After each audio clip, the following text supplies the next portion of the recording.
Penawaran dalam ilmu ekonomi adalah banyaknya barang atau jasa yang tersedia dan dapat ditawarkan oleh produsen kepada konsumen pada setiap tingkat harga selama periode waktu tertentu.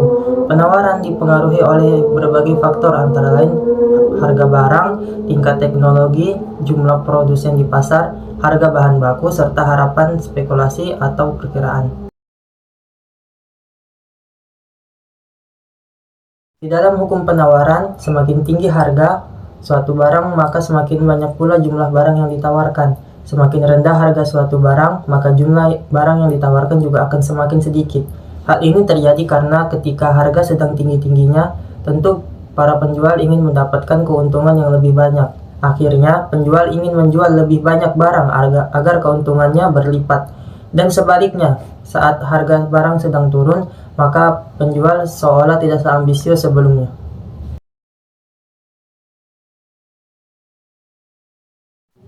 Pengaplikasian teori penawaran antara lain yaitu yang pertama, penentuan harga pasar, di mana teori penawaran bersama dengan teori permintaan membantu menentukan harga keseimbangan di pasar. Yang kedua, analisis dampak kebijakan, di mana membantu memahami bagaimana kebijakan pemerintah seperti pajak atau subsidi dapat mempengaruhi penawaran barang dan jasa.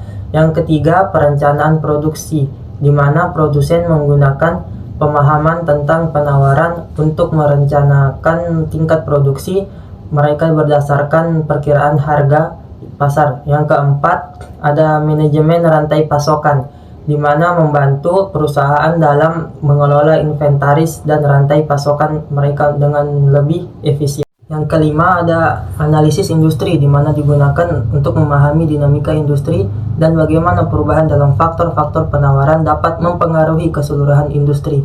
Yang keenam, ada prediksi pasar, membantu dalam memprediksi bagaimana perubahan dalam kondisi pasar akan mempengaruhi penawaran barang dan jasa.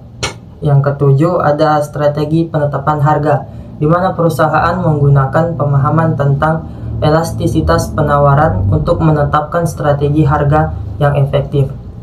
Yang terakhir, ada kebijakan pertanian, di mana dalam sektor pertanian, teori penawaran digunakan untuk memahami bagaimana faktor-faktor seperti cuaca atau subsidi dapat mempengaruhi pasokan pangan.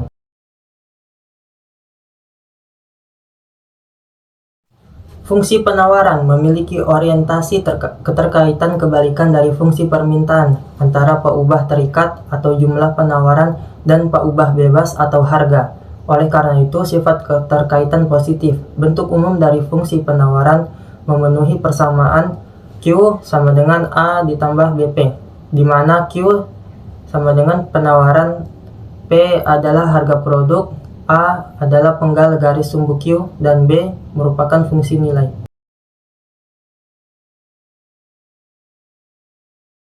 Perubahan fungsi penawaran terjadi ketika ada pergeseran dalam keseluruhan kurva penawaran, baik ke kanan yaitu peningkatan penawaran atau ke kiri yaitu penurunan penawaran, sebagai respon terhadap faktor-faktor selain harga barang itu sendiri.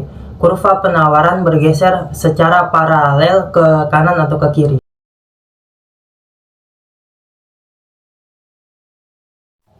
Keseimbangan pasar merupakan konsep fundamental dalam ekonomi yang menunjukkan titik di mana jumlah barang atau jasa yang diminta oleh konsumen sama dengan jumlah barang yang ditawarkan oleh produsen pada tingkat harga tertentu.